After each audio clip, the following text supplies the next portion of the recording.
I think we made it. Yeah. Oh, we're improvising. Look over the horizon. Zero Dawn.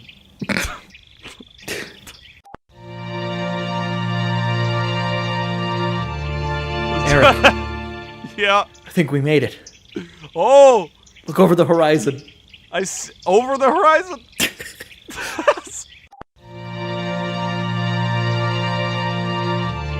Eric, Yeah. I think we made it. Yeah. Look there at the horizon. My eyes are hurting. The sun's too bright. Do you see the shadow of a temple in the distance? No, I can't see anything. I look directly into the sun. It's not on the map. I can't see the map. Let's try that from the top. Give me that boom. Hold on, I'm gonna die. Eric, Yes. look. Yeah. Wow.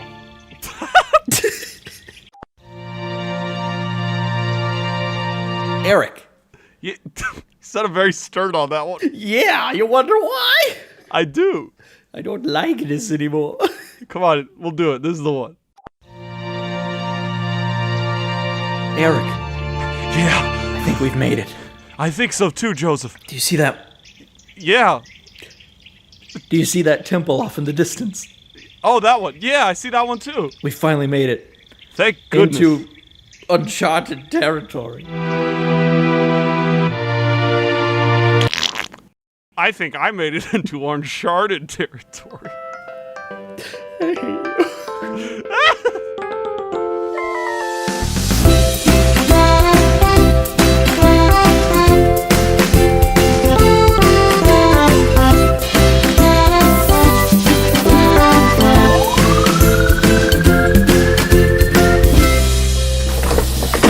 Hey everyone, welcome to Speculation Station. I'm Joseph Thomas, here as always with my good buddy Eric. Hello. If you did not know, Speculation is a show where we take a video game, a single title, or an entire franchise and try and turn it into a movie, but not just any movie. A decent movie. Well, yeah, decent works. 55% on Rotten Tomatoes is the bar we're going for. And so far, I think we've said it. All think 6 we've- episodes. I think we've achieved it and overachieved for a couple. We've also overcooked for at least one.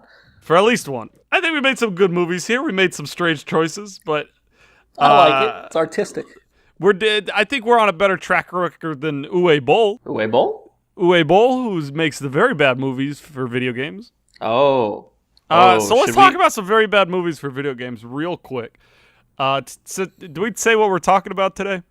We are going to be talking about Uncharted. I don't know why I made that sound. Sorry. Does the sound whenever you turn on the game? It goes. It's Eric, and he's been there the whole time. It's like the THX thing, but when the Naughty Dog logo comes up, it goes. I want to go to a movie theater instead of THX coming up. I just want to see your face and go. It's very quiet. It's not even loud. It's my face like Super Mario 64, and then it freezes and fades out.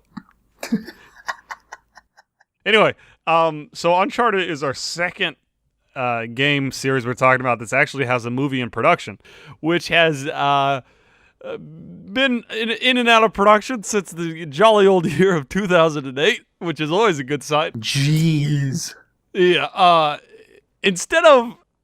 This is what I don't get about some video game movies. Some of them just like... I can't process the decisions that they make. So, for instance, when you think of an Uncharted movie, you're going to want, like, more of the games. Not like the games, but a movie, but, you know, the same kind of spirit, right? Right. Uncharted film says, no. We're going to give you the origin story of Nathan Drake. Despite, A, us already having that in the games, but B, we don't lie.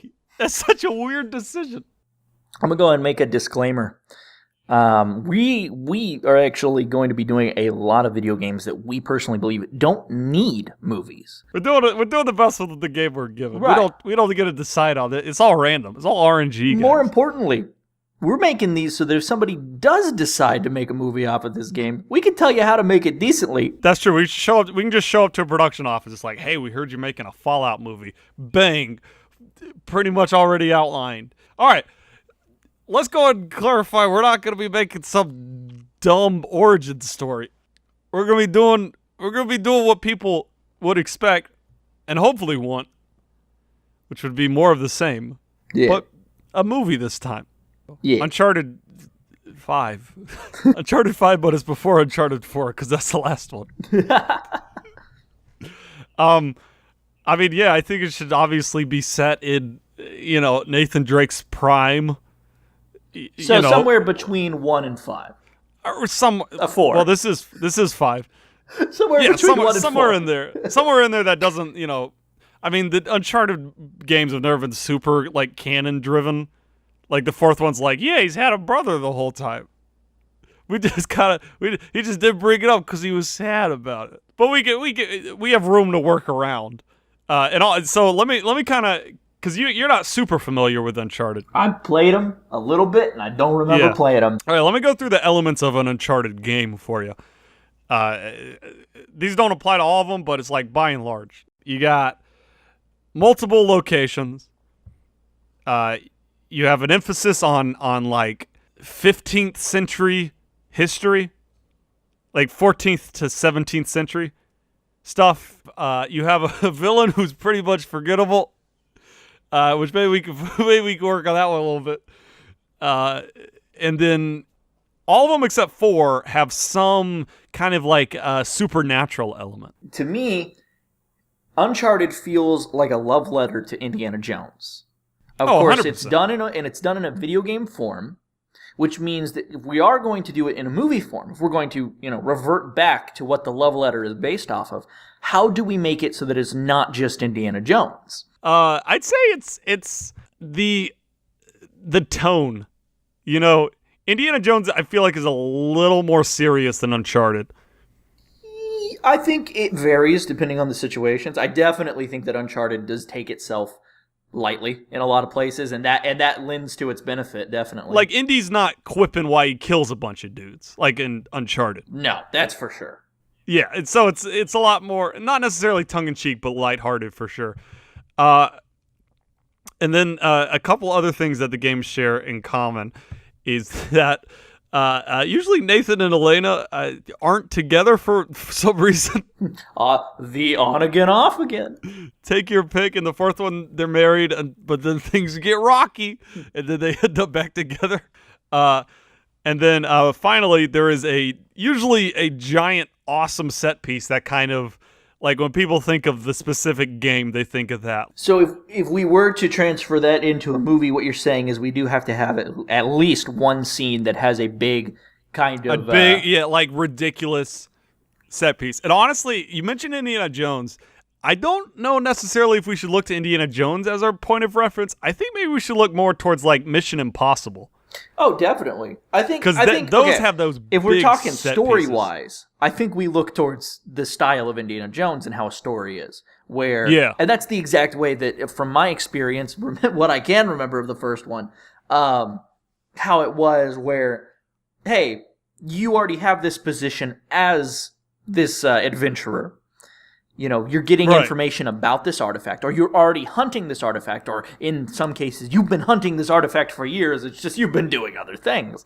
And there's always like Sully's whole thing is that there's always going to be one point where it's like this.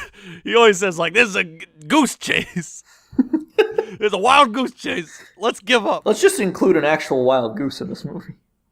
It's the golden goose or it's the goose that laid the golden egg. Oh, that's the supernatural aspect. It's not really. It's not really a goose. You found me. Honestly, everything about the Uncharted series is kind of weak, except like the performances. And that's what makes it. The good thing about the performances being the best part is that we don't have to work as hard. Because we don't have to play it out in the performances here. We just have to play it out in the basic story structure.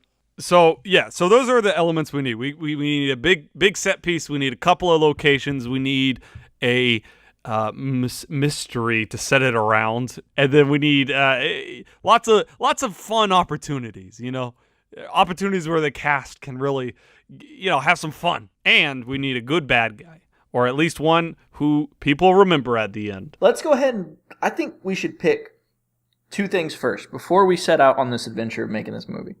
Yeah. You mentioned the set piece, And I think we should decide on an artifact. You just need enigmatic historical figure hide something somewhere.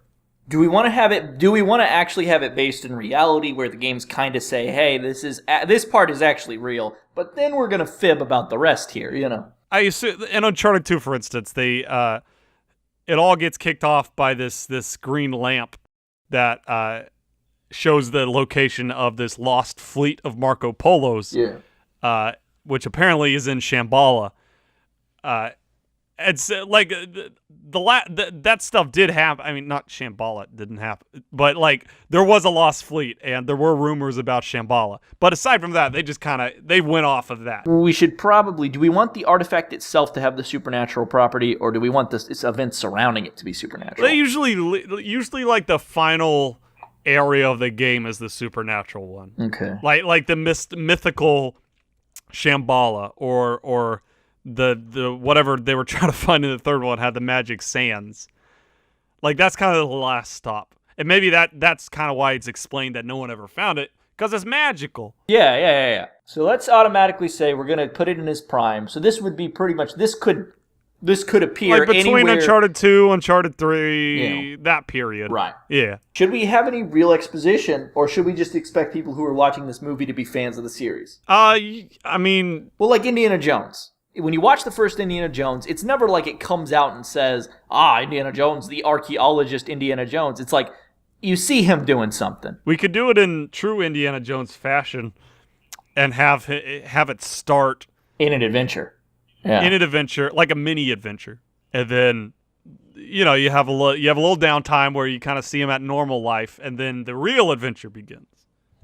Is that how the games do it? All right, maybe I misspoke. Maybe mini adventure in the sense, well, they're all kind of mini adventures, aren't they? Because it's like in Indiana Jones, you never go back. We're talking about Indiana Jones. The way that I think Lucas himself described it was, you want to feel like you're at the beginning of, you're at the end of Indiana Jones 1.5. You know, like and then you're moving on to 2.0. You're at the end of one of his adventures. And then it leads right into the next one. I mean, that's not really how the games do it, but I wouldn't hate having it be... That would lean towards more the love letter to Indiana Jones, I think. And it would also help us without exposition explain his position. Yeah, and it doesn't have to be as bombastic as his usual adventures. It can be kind of more low-key. And maybe it can be like the first... something, like I said, he's an unlucky adventurer, so like he's usually kind of slowed down by like resources or information, which often contrasts with the bad guy who has a giant army and unlimited resources. I think what we could do then is we could do it once again very much like Indiana Jones. We could have it where the first adventure, that it's the end of something, but it's something that was obviously much less intense than what's going to happen later in the movie. He's in the beginning of this. He gets whatever he's after, but then he loses it, or it's taken from him. But I think that whatever he loses should be kind of the catalyst for the big adventure. Yeah, I like that. But he's limited by, resources or time or whatever it is. So for the first one, I think we could have it be a puzzle piece, something of a bigger picture for the first thing, for a mini adventure. But what's the main goal? What do we want the main... Well, let's just have it be like a mythical place. They're always mythical places. Okay. What about we do the Elysian fields of Rome? Oh, there you go. We could definitely do something with Rome. Yeah, which was where because the best it would make it went. harder, since now there's actually still a city over it, and everything. And you'd be going underground underneath the city, like in that French film. That'd be fun. Just like the French film. No, I 100% agree, and I think we could still go with that spirit. Here's an idea. Yeah. We could find something, right? And I'm using this as a placeholder right now. We could say that in Europe, in one of the highly populated areas in Europe, there is a place that a particular adventurer, we could find somebody, right? Someone who was adventuring around at that time, went back and stored all their stuff in. So there could be different things where they could bring up and say, well... People had theories that there were mass riches in, South India. But when they got there were none. that's because this person took it back, and so there's some place. That's a fun idea. Like it's a. So it could connect. Like they would have to go. You know what? It would have to actually take them to different places, not like all over the world, but they'd have to go some places to say, okay, here's a clue towards where it might be. Like here's a sunken ship. I like that. Let me jump off that a little bit. What if it was like a 16th century Nathan Drake? So someone who was looking into these mysteries and taking all the treasure for themselves. So maybe this opening scene, like you said, they're in South India. I really like that. And they go to this vault, and Nathan's like, "This is it. This is the vault of whoever." And then he opens it, and it's empty. And maybe and then it goes to normal life, and like you could see he's not content with that resolution. And neither are we. And he's like, "There's got to be. It can't just be gone." There has to be some explanation. So you're saying that would be the opening? That would be the opening scene. Yeah. So it's. I like that. So it'd be a trick. It would be a trick vault. Yeah, but it is the vault that the map led to. It was just already raided by this 16th century adventurer. I think I like that a lot better because then we could do less focus. Because the game always puts you in a situation where you're in combat, and you can only do that so much for a movie. You really can't. It needs to be, I think it needs to be more like a National Treasure situation. I think if we focus on that, we have some combat, we have some action, we have a big set piece moment. But I think for the most part, it could be really methodical in the sense of like, okay, you've got to counter this guy because he is what you are. He is doing the exact same things you would be, but you got to think of what his resources would have been at the time, how he would have, worked with this, where he could have taken it. And you could almost be. And we can make up this character, or we could find an individual who would have this kind of notoriety back then, would be some kind of person who would be considered a thief. But as we learn about them, we find out they were an adventurer, and they were taking artifacts from those mysteries. I like that a lot. That's great. I still think it should be kind of high action. Oh, definitely. But I think we don't want to shove it full of combat. Like, hey, every 5 minutes, here's pick up a gun. Right. Yeah, it's not going to be like Mission Impossible where Drake's like picking off guys. Like, I think he's using his intellect more than he's using his legs. Well, he is using his arms because he's got to climb. Yeah, and then he's got to run, so he is using his legs. All right, well let's go ahead and decide. Let's just say we can put it in like France or something. Yeah. Yeah. That does limit the supernatural element. Not necessarily. Which I wouldn't. We don't necessarily completely cut the supernatural element out, but that's not our focus. Our focus isn't that we're going to some place where there's a supernatural element. The focus is maybe the artifacts themselves hold secrets to other things. Yeah, in the vault, there's something that does, it can be like it transforms the user. Well, it gives them supposedly, power. Once again, if we lean towards the way that the other games have done it, it's, yes, you do see something that actually is supernatural, but it never is this overwhelming, completely detrimental thing that would have changed the whole world. It's not like the end of the world. Right. Kind of thing. I like that. Well, how about this classic Indiana Jones and Uncharted. We start out in southern India. They're down there and like they've discovered some ancient palace or what have you. And Nathan's with someone, a new character. We don't know who they are. And then they get to the vault. It's empty. And then maybe the guy that Nathan's traveling with like pulls a gun on him, or he crosses him because they always cross him. They're always crossing. Yeah, that would be definitely that'd be good. I think we should at that point then we should introduce the premise where either he verbalizes it or it's something just kind of where he talks about it afterward. Or it's like, no, there was something there. Things had been, not like recently, but he could tell that things were disrupted from how they should have been. That was built for specific things. We could have something where there's kind of a stand and it's got an indent in it. And he's it was built for stuff. So that it wasn't just a trap. There was stuff there at one point. That is somewhat how Uncharted 4 go. I forgot about Uncharted 4. So we got to be careful that we don't do that. Because people have already seen that. I think what we could do, Ben, is necessarily we may not have an adversary alongside Drake, but we have somebody who comes in at the last second. Instead of he's against a rival who is chasing after the treasure, he's after a rival who's chasing him because maybe they think that he has the treasure. Okay, I liked it. Oh, so yeah, they come to the vault after he goes through, and so we could even have it where he's on radio with Sully or something, and he's explaining it. So we do get that dialogue, and he's like saying, "Well, no, hold on, there's evidence here, there's something." And then you have like this little, you could see like there's a scout or something from whoever else is the enemy here. Oh no, I think they should go full blast, like they blow up the temple. Yeah, they blow in, and Nathan is getting out by the grit of his teeth.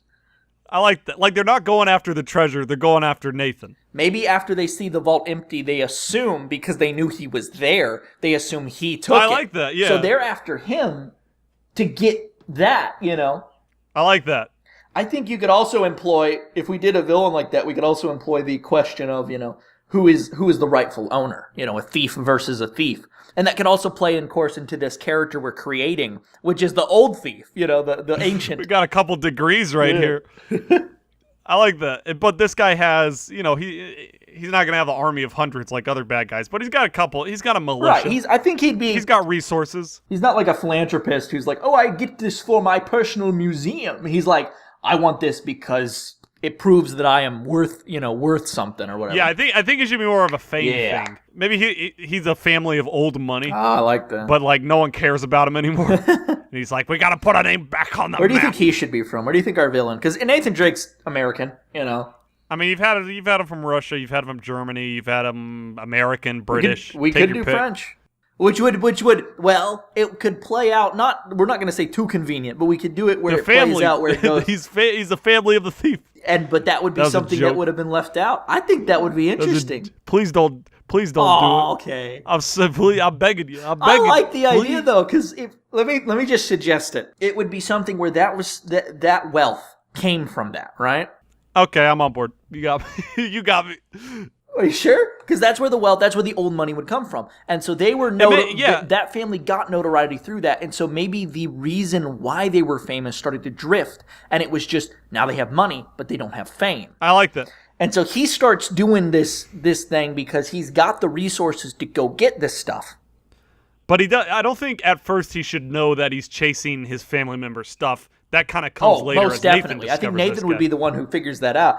Maybe the thief, he was part of the family, and then like his father or brother started selling some of this stuff to get the wealth, and then the brother or the original thief like took it all and hid it. The rest of it, so right? That, he sold enough to get a huge fortune out of it. Yeah, and it's like this is historic stuff. You can't sell it. This is not.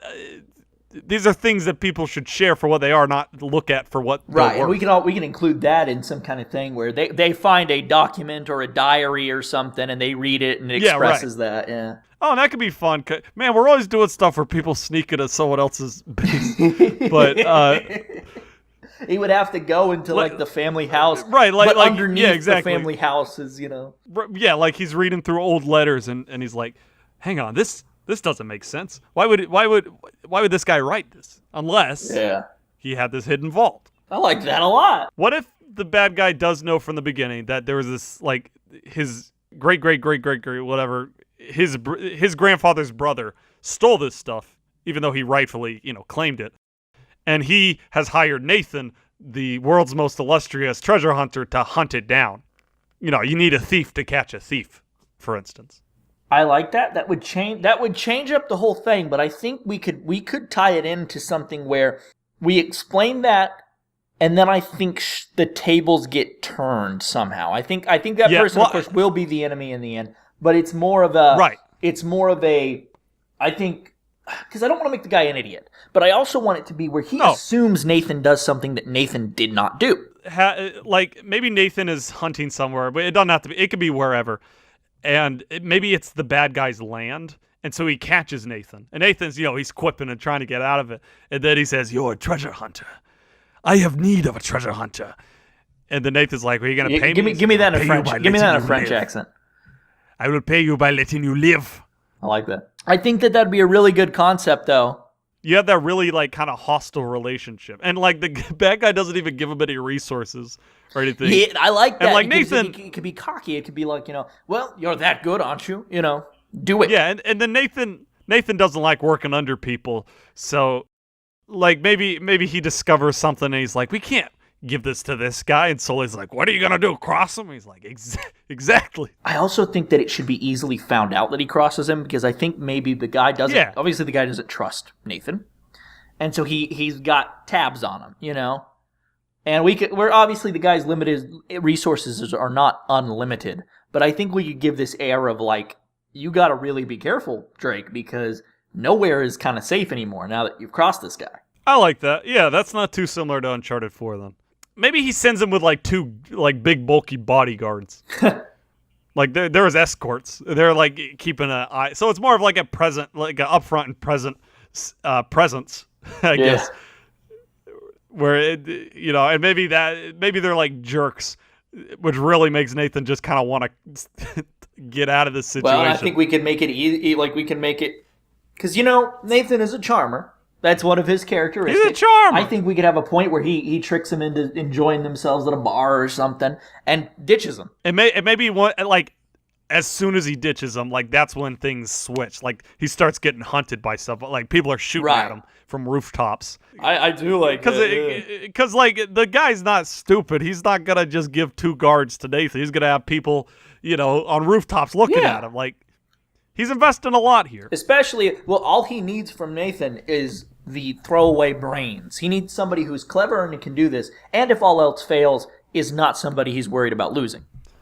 Well, maybe unlike... It's just Nathan has proved himself as a treasure hunter, Maybe unlike every bad guy in Uncharted, this guy's like, listen, these are delicate temples. We can't just go in and blast them. I like that, too. Like, they'll shoot at Nathan, but like they're not going to blow up temples and stuff like I think he can even scold them about that. I think maybe there could be a scene where they're shooting at him towards the end, and he stops him. He says, "What are you doing, you fool?" And he's like, "Don't shoot anything in this temple." And he understands the actual. I like that a lot better because like him and Nathan are more similar than they thought. Like they both value treasure like they both want fame. Yeah. Should we kill the villain at the end? I think so. But maybe Nathan doesn't specifically kill him. Okay. It could be that mythical power. Ooh, I like that. They go to the vault. That could also Nathan's tie being in, held at gunpoint. In the diaries. If we write about that mythical artifact, but we say the reason why it can't be sold in the diaries is the guy would include and say something about, you cannot sell this because we found out something about it. We found out it does something, and we can't let this go into the wrong hands. It's written like a great curse or something. And what really just happens is the guy just blows up.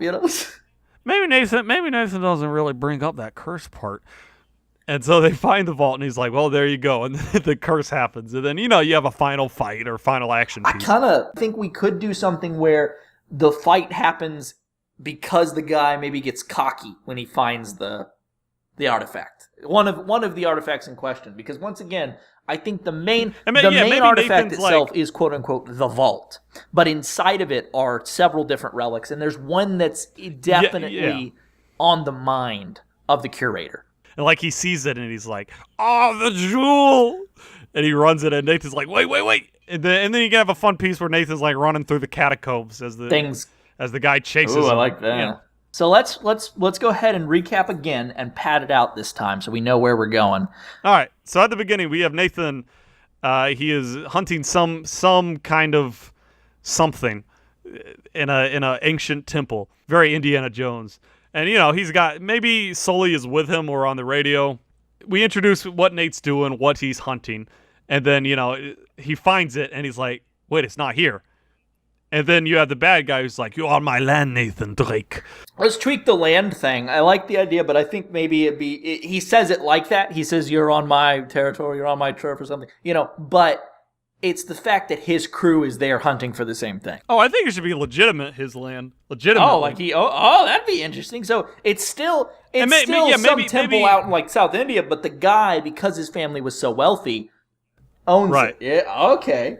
And maybe Nathan could be, or Sully could be like, "You gotta be careful, kid. You know who this is owned by, right?" He's like, "Oh, I'm not worried about it." I think it's more along the lines of they don't bring it up because they don't really expect it. And then it could be a reprimand later where maybe Sully, like, when Nathan's not responding to him because he's talking to the other guy, Sully's like, I knew this was a bad idea from the start. It starts kind of doing that wild goose chase thing. Not too early on, but, it's just... We don't want to make him look too dumb. It's like, I didn't know it was owned. Right. No, he knew, but he's gonna play it off, And I think we could represent that where Nathan could be trying to get his way out of it, and then on the other end we got Sully saying like, "You idiot," just like Nathan's like, "Hey, didn't know you were here." And then Nathan gets kind of quote unquote sold into servitude, and then I think you should have one or two set pieces.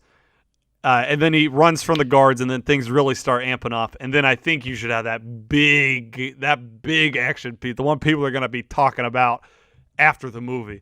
And then, maybe one more, and then you have the mansion sneak in, and then, you get to the final catacombs. All right. I like that. I'm going to pad it out a little bit. I think for the time between when he gets basically sold into servitude and he gets on the adventure and they start looking for stuff, I think it should be something where we get the exposition with Sully and Nathan. That is the downtime, We get a point. But is there any downtime? Because it's like he's pretty much got to get on. He's got to get on it, but obviously they're not.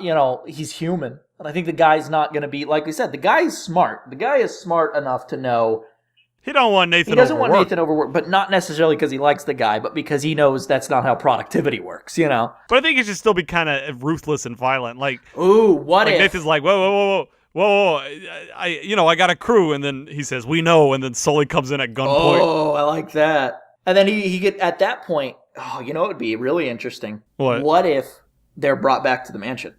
That's where the orders are given. He says, "Now you'll stay here for the night, and you'll stay here while while you research this, and then, this is because that would be the sign of power. You're confined to the fourth or something like that." And then we see the security. So Nathan doesn't try anything stupid then, but we do get to see the layout of it.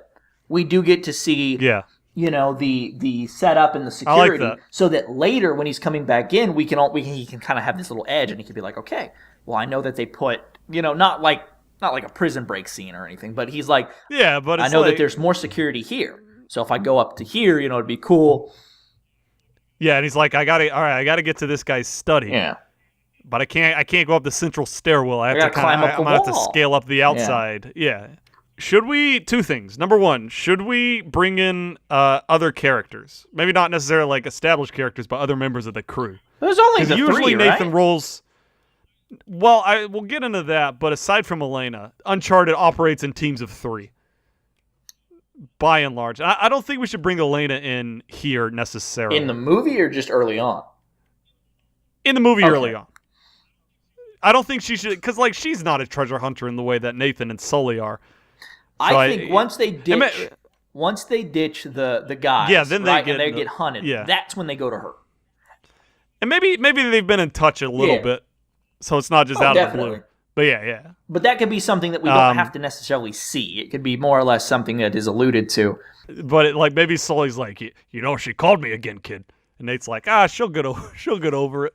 But how should we bring in another character? Should it be one of the bodyguards maybe to make up that third, or should it be someone who kind of sticks with Nathan and Sully throughout the whole film? I think it could definitely. This would be a little convenient, but I don't know how it would compare to the rest of it. Would be somebody brought on by the rich guy who does also cross the rich guy, but could also try and cross Nathan at the end.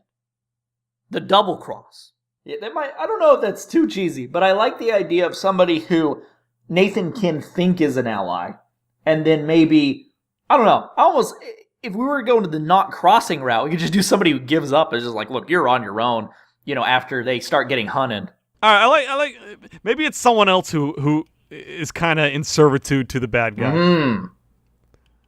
Maybe it could be someone, he's like, he tried to steal from my mansion, and you kind of sow the seed that there's something important about this mansion. Oh, yeah. I think the other guy would... he was trying to break in. The other guy, of course, would not express this to neither the... Oh, man, I like that, though, because he could be...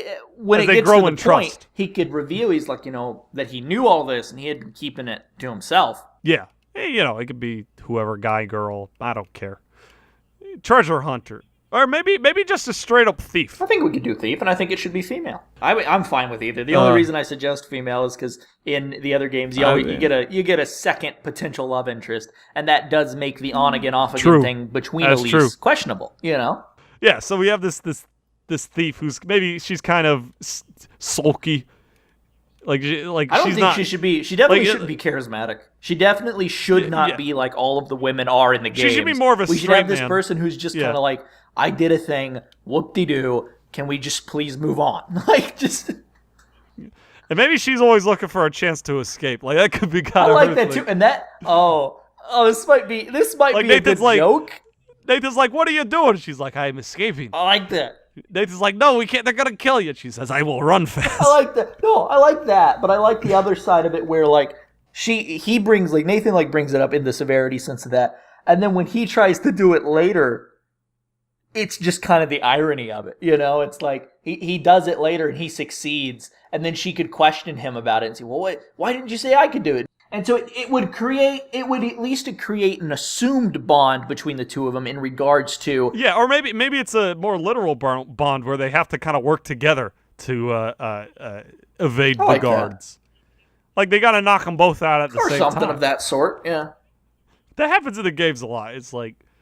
You know, you get the one on the right, I'll get the one on the left. And then Sully comes in out of nowhere. Where's the third one? And they all turn around. I'm too old for this. He comes in from the ceiling out of nowhere. I'm too old for this. It just ruins the plan. It does a 40-foot drop into a perfect combat roll. I'm getting too old for this. It's actually an animation from the game, so it's just so smooth and nonchalant, you know? So then they get out.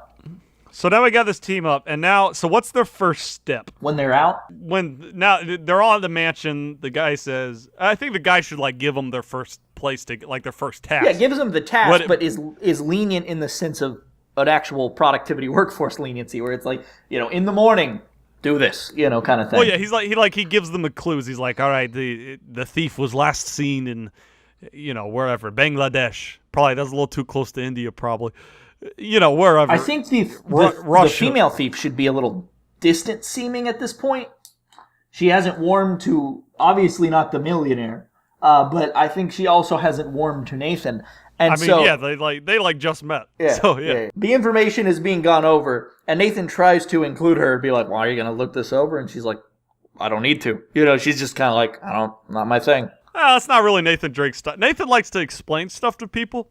I think he could try and then just see she's not interested. And so then he turns back to the guy. He gets really really passionate about it. And he's like, don't you understand? This is where it was. And then he turns to her and she's just like in the back. She's like, okay. She'd be throwing a bouncy ball against the wall or something. Yeah, she's like, she doesn't care. Yeah. She's just trying to do the job, get out of servitude.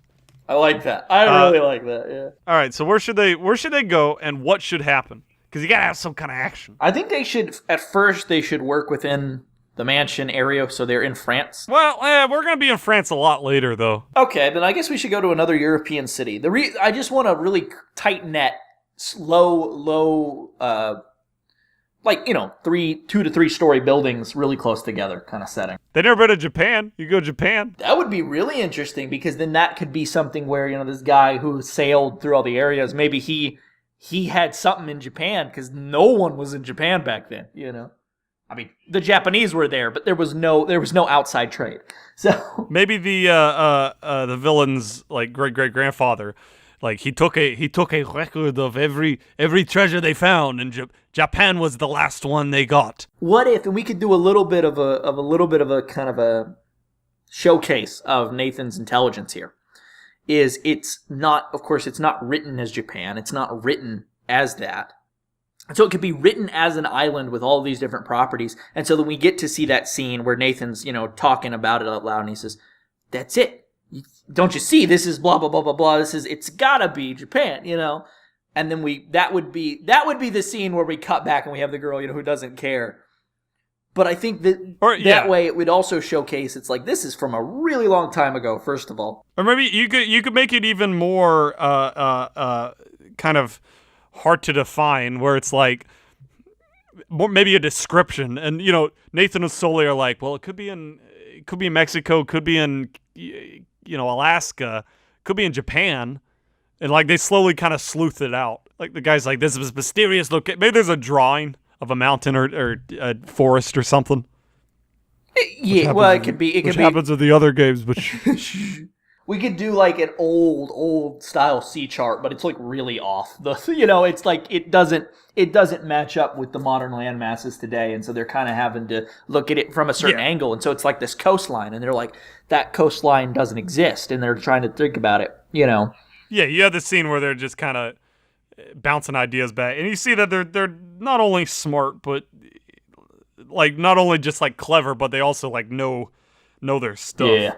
So they go to Japan, and maybe not. It probably shouldn't be an ancient temple because that's how we start. I think it's a city where they're trying to get kind of understanding about it. I know this is kind of weird, but we could take advantage of modernized Japan and say like, okay, they go to like a Hall of Records or something, and they're trying to look for traces of things.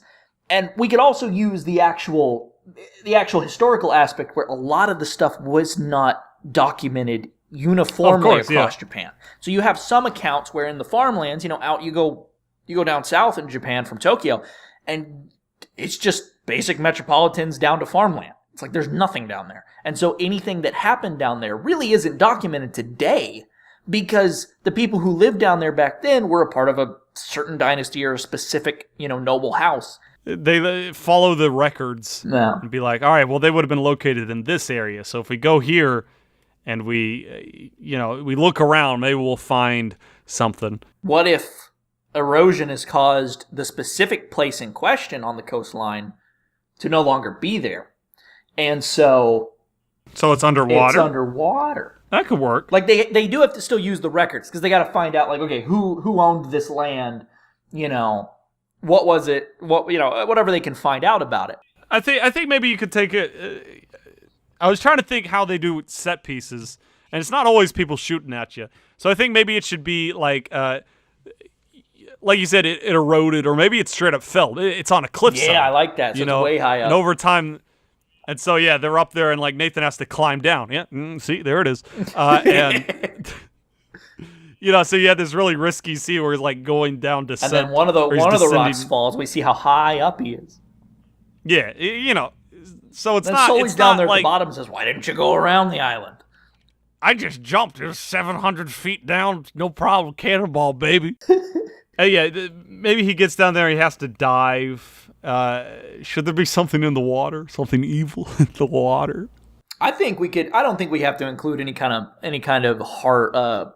Any kind of threat in the water. I think the threat would be the fact that he doesn't have, any oxygen tanks or something. So he's kind of going off of his own equipment there. His lungs. Well, I mean, you could have it. You could have it like a storm is coming. So like the waves are really rocky. Oh, I like that. Stuff. So he's like trying to get down there, and he kind of comes seas, and then when he comes back up, everything's all shaky, and they're telling him, they're trying to say, no, get back out, get out, climb up, That's not his style. And he's like, no. Or maybe I can see something. I gotta go, Or maybe he looks behind and like the force of the water like crumbles the cliff that he climbed up, climbed down on. Yeah. So it's like I gotta go get it.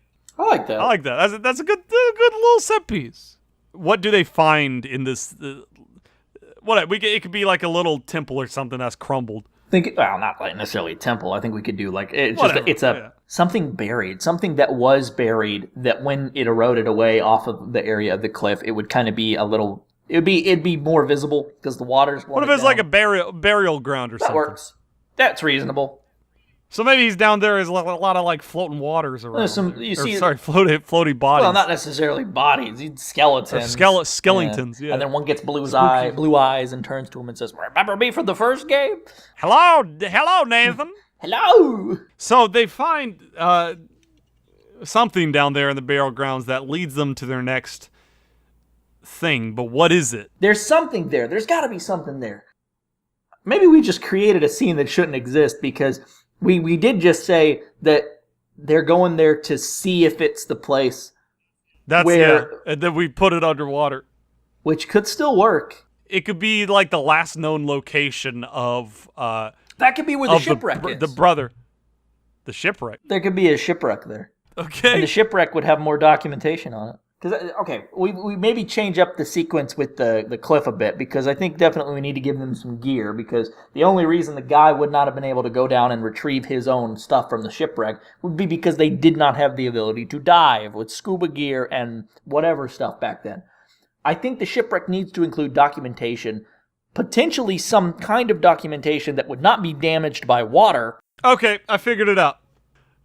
Okay, so it's not documentation of all the treasures from the grandfather, like we said. It is the last known letter that he received from his brother. Oh. And he says, "I'm off the eastern coast of Japan." But it's obviously, we got to deduce that part. And so they go like expecting like a beach or something. They get there, so they don't have any equipment. Nathan's like, "This is not a coast. It's not a coast anymore." And then through what they find over there, they learn that there's a shipwreck somewhere in the water. And Nathan goes down there, and then the storm can happen, and maybe he finds a map or something that's still like it's not completely ruined by the water, that. Or it could be a compass, whatever, something that hasn't been destroyed. I think we could easily do the thing where there's like a chest that was in an area, some kind of crate or something that was it washed up. Yeah. What if he did die there? I like that too, because then we could have this sense of he leaves with his treasure. Maybe he was going to find more treasure, and they have to kind of work backwards to the vault. Instead of following his steps forward, they follow his step. He went to Japan, and then he went to South America, and then he went to Antarctica, and then he was in France for some reason. But there's no record of him being in France at that time from the brother. I like that. So the brother of the guy, the great uncle is the individual. All right, let's call him the rich guy and the brother. And the brother is the guy that has the vault. I think it should be grand uncle. Because we talked about the brother of the thief selling some of the artifacts. Yes, you're right. That is the rich guy's direct grandfather. So it'd be his son, the son of the brother. Stop saying brother. You said brother. You were the one that said brother. I did. You're confused. You're saying the wrong brother now. Okay, you have the main bad guy. Rich guy. No, don't. His name's not Rich Guy. His name is Bad Guy. Bad Guy's great grandfather is called Rich Guy. Huh? Stick with me. Okay. Now, Rich Guy has the brother. The brother of Rich Guy is the thief. Okay, I was saying that the great nephew of the thief, which I was saying is... You said like grandnephew of the brother. Because then you said he's his direct relative, and I thought you were referring to... Rich Guy Rich Guy is the one who sold the treasure. Yes, yeah, of the thief. Thief is the brother. Thief is brother of Rich Guy. And Rich Guy is great-great-great-grandfather of Bad Guy. Yes. Glad we figured this out. Good Lord. I like this stuff. So they're tracking the steps of thief. Not female thief. No, female thief we will call French. Laura Croft. Laura Croft. All right. We're going to call her Laura, though. I like that idea. Sure. Not Croft. So they're tracing thief's steps backwards. I like that. Okay. From Japan, they learn in his journal that he was somewhere else, And I'll let you decide on the next location. If we want to keep it more on the eastern side, I mean, I don't want to have another... I do want there to be Africa. I like that. I like that a lot. They've been to Madagascar. Well, let's go somewhere else. We go to Central Africa. What's going on there? I kind of like the idea, not doing this completely, but a lot of the areas that the person has been to are now more densely populated. And it makes it kind of difficult, but it also makes it easy. So for some parts of it, like when they're in, say, Central Africa, and they're in these cities, you have crowds. And so it's like, okay, it's a little easier. So the guy that starts hunting them, so they ditch the bodyguards in Japan, I say. What do you think? Can you agree with that? I'd say give them one more. Okay, so they ditch them in Africa. Place. So when they're going through Africa... Yeah. Or we can add a place between Africa and Japan. That's fine too. Either one works. If you're really sold on Africa being where they're hunted. To me, they can ditch them anywhere. I just wanted to know where, so that when we set them off, the next place they go to, Africa. You can kind of have this. And this might be weird. I think they should. Yeah, you have a good point. I think they should ditch them before Africa. But when they're in Africa, they can start seeing these kind of out of place people, and they're like, "Wait a minute, those are the guys, that are after us." So right, but for pacing's sake, I think they should have one place between Japan and Africa. Okay, so they should they ditch him in the place between, or should they ditch him in Japan? Okay, they should ditch him in the place between. All right, in that case, because they ditch him in Japan, that's like from the jump. That's not great. That's not. Yeah, we could have the attempt where the girl thief tries to get out during Japan, but then is reprimanded or it becomes a joke. So they go to I think in the in between, it's more like, okay, we're gonna kind of trail this lead here. Where would he have gone? Where could he have possibly gone? And I don't think it's going to be complete deductions here. It'd have been, where did he come from? Where did he come from? I like that. Which actually, and so I think it would be maybe they kind of, like you're in your backtracking, they're thinking, well, this was a really, really popular port back then. Like Singapore or something, right? So then they go to he's that like, city. We came from Singapore. And they're like, well, that's a big country. And then, Sully's knowledge, he's like, well, there's this really famous port.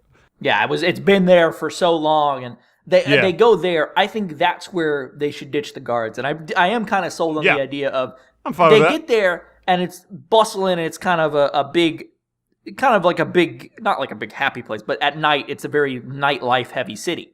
So then they kind of encourage that. They're like, oh, we can go ahead and take some time off, trick the bodyguards, get the bodyguards busy. They start leaving. Other people who were not the bodyguards are now automatically after them. Okay, yeah, so they're getting hunted. Yep. And that should probably be after they find the clue, just so they kind of have to leave. Definitely. So they get there. And it could be, something they got to do a puzzle. Whatever they find.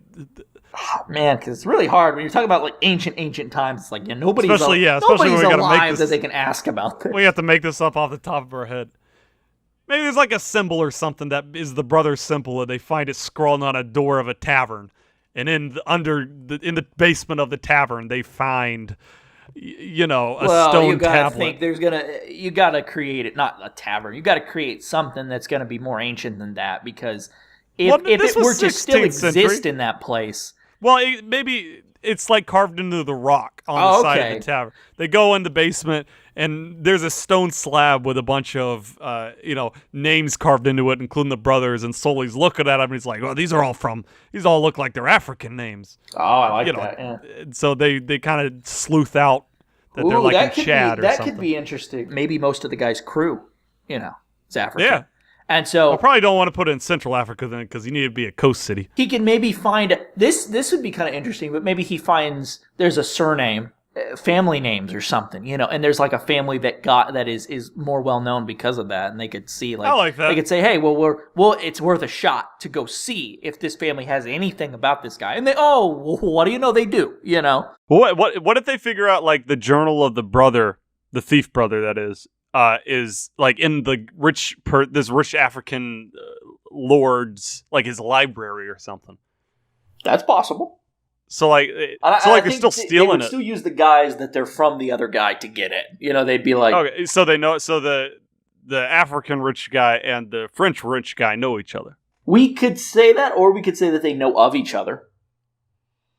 Because then it would be something where it's a matter of, this person has also made several donations to my library, Sure, yeah. And when we say library, it's like borderline museum. Right. Like he's got stuff in pedestals and in glass displays. Maybe the female thief starts like picking up stuff. That'd be good. We could have that as a ploy where she picks up something that then is used later. Maybe the Lord is the African rich guy maybe he's playing them. Like he knows that they've already they're on the lam from the French guy. And so like he's trying, maybe he wants the treasure for himself. So he's trying to play both sides. And then, all hell breaks loose. That definitely could work. You could say that a big action event would happen in the rich African the library guys. Museum. Yeah. Yeah. Like his guards are shooting at him and they're running and they're trying to find the book as they go. As they're escaping from the museum, this is where we put this big set piece, which we should probably talk about because we don't know what it is. What if it's like a city on the rise, and so the big set piece is like they're on cranes or something, escaping? That could work. I mean, that could totally work. You could really bump it up, like they jump in a helicopter or something. Yeah, you can tie that into a lot of things. I think that would be good. I think the big set piece could be a half-constructed skyscraper. And that could play into, we explain that as the philanthropist who is there is starting to, make the city a better place. But then why did they climb to the top of a construction zone? They would need to get pushed up there. They would need to have something pushing them to that place. Maybe they're looking for a specific thing, like a landmark. Maybe? Okay, yeah, so maybe they find something decide, in the journal. Yeah, right. Yeah, and they're like, we came following the sign of the blank and blank, and so they're like, we need to get up high, and then they get up high, and then they start getting chased, and then I think what everything explodes. What I think what should happen is, and this is interesting. They should attempt to use a helicopter first. So they're like, okay, we need a bird's eye view if we're going to find this landmark. Okay. And so they maybe attempt to use a helicopter. I think the helicopter should get blown up. Like a helicopter should get blown up or something. Okay, sure. Like their attempt is failed. So now they're driven to climb up this skyscraper because it's the only thing that's going to be tall enough. I like that. Yeah, that way we can just put Nate in danger and not anybody else. I like that. Okay, that's cool. And then, so they find this landmark. And then I think we should have maybe one more location, or maybe even call it there, and then just go straight to France. They like, that could be the whole thing. If they find the landmark, I think the last location before France should be going and investigating whatever that is. Yeah, so they go on the landmark. Nate like flips through a journal, or he figures out it's like, oh, they're in the catacombs of France. I think it would be a little too convenient for it to be another journal. I think it should be. Whatever. Should be. Here's the honest thing. I think it should be another vault. So they think it's it's just the three of them, right? Yeah. They think they found it. And maybe we get to see a glimpse into the thief's intentions. So maybe she's like got a knife. And so as they're opening up the vault, right as they're getting it opened up, she's about to kill Nate. Mm-hmm. And then I was seeing that it's empty. She backs off on that. And, no, Nathan and Sully are just enthralled with the fact. And they're like, wait, it's gone. And then they may find another journal or something in there that would tell them the final place. And it could even be something as far as the final piece of lore saying, my brother tried to sell everything, so I've relocated it to a place where he'll never find it. Yeah. Well, since we're working backwards, it'd say, like, it came from the vault in France. Hiding from my brother and his greed. Okay. Yeah. I think maybe it should be kind of almost a reflection of the thing in, what was it, Central India or South India at the beginning? Yeah. Where it's like, maybe it's not a vault per se, but it's like where treasure should be. A treasure room of some kind or another. Yeah, like it's not the brother's vault, but it was the vault of, say, a king or what have you. And then they see it's empty. I do think the thief should pull the knife on him. I like that, but I think Sully's too smart for that. I think Sully don't trust women. So I think he should Sully's catch her. Mustache starts tingling whenever he's around an unsavory woman. Something's up. I think that should be where they split off with the thief, or and maybe they all get kidnapped and brought back to France or whatever, so they still can stay together. I think we should see a glimpse of her doing something, whether or not Sully notices or something, and they have to stick together. I think it would actually be better, like you said, if Sully is suspicious and wants to break off, but then they all get caught, so they're all brought back. That could also be the point of I don't think they would know right away that what the journal is referring to, trailing backwards, would be the catacombs of France. I think they get brought back, and then they piece two and once two they together. do this big mansion sneak. Right. Maybe the brother hid the entrance inside the house. So, the villain would have never thought to look, inside the house, because that's where he's lived his whole life. That would be, yeah.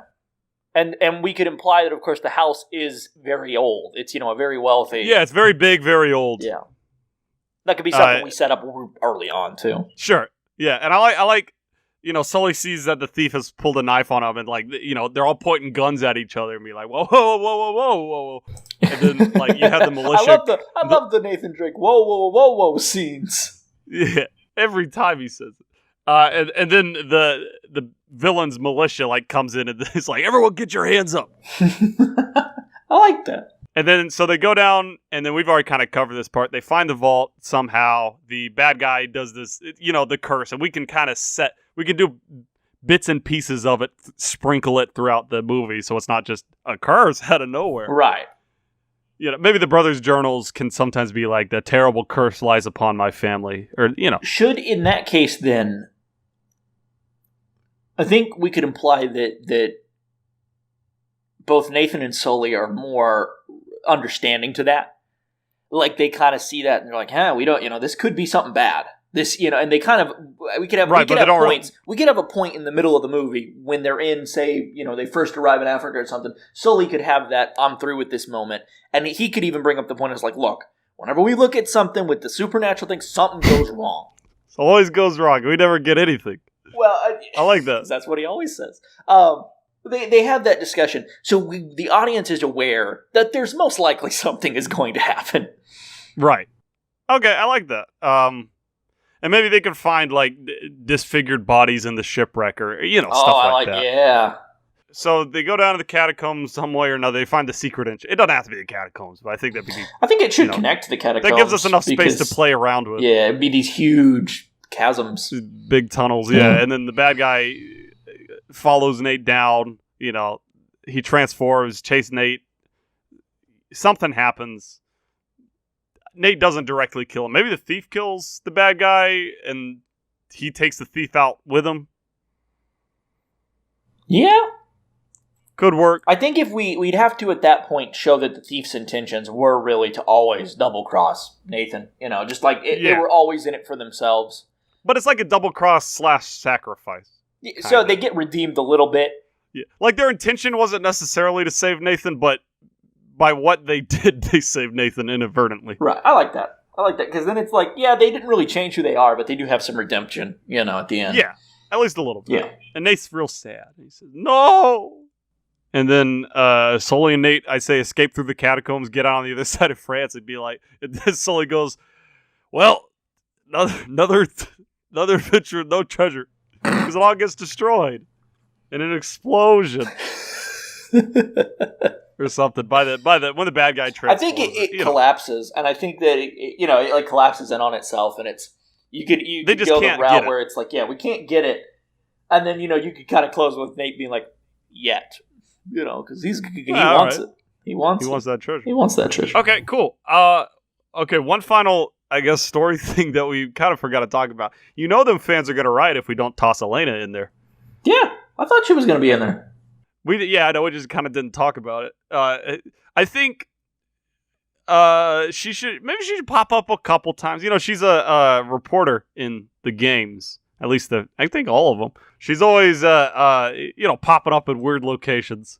We could play on that, and if we do create some kind of bustling city that is, we could say that's a big thing, is for a city in Central Africa, in that area, to get that kind of wealth. Not that that's completely out of nowhere, or crazy. It just be that would be something worth covering. To make it less coincidental, maybe like she's covering the rich African philanthropist, and so they kind of use her resources to help get that foot in the door. And then they're like, we're with so and so. I like that. So it's it's kind of like a double play. It's like, wait a minute, it's like, well, you can come in to interview, but what about these folks? And then they would come and be like, we're with that. We're with the old French man over there. In, France. Bonjour.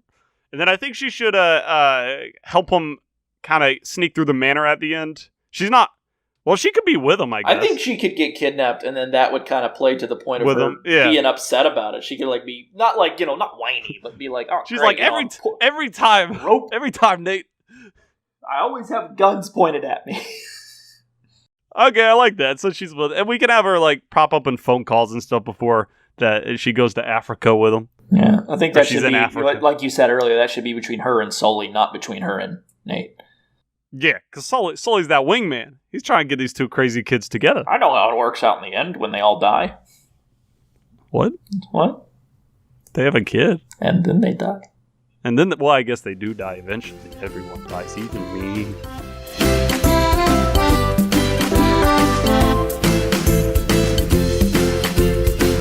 Is there anything else to talk about here? Other than our own mortalities, I think we're good. All right, so that's the Uncharted movie. It's better than an origin story. I agree.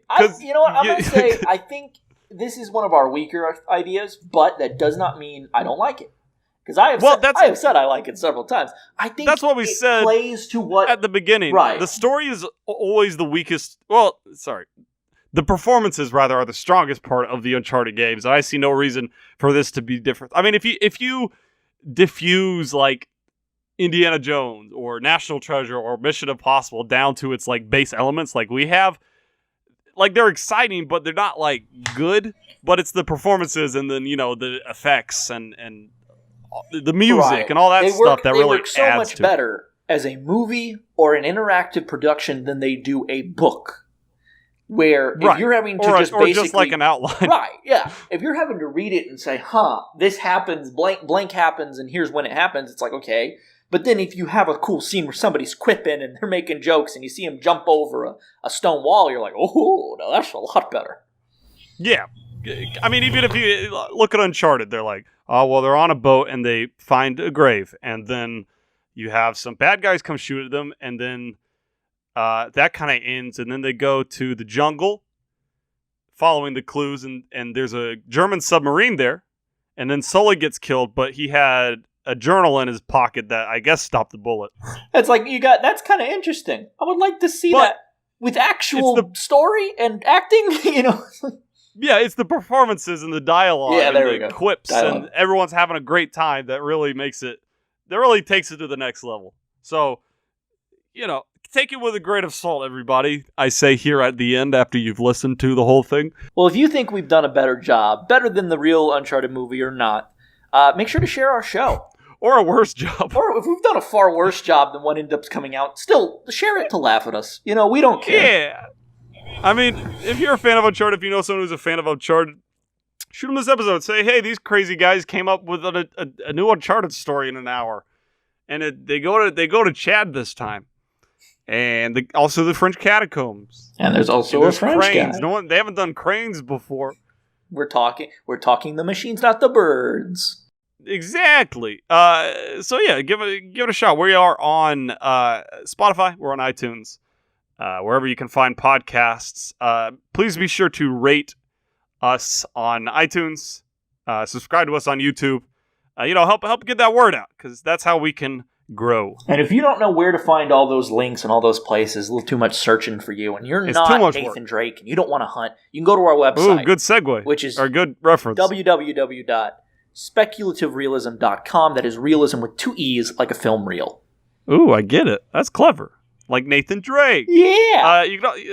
On the website, you can also find a link to our Patreon, where you can help us grow and support us with our dumb podcast endeavors. Support what you like. We like doing this. You like us, I hope. Or our products, at least, so help support us. If you have any ideas for games you want us to do in the future, or movies that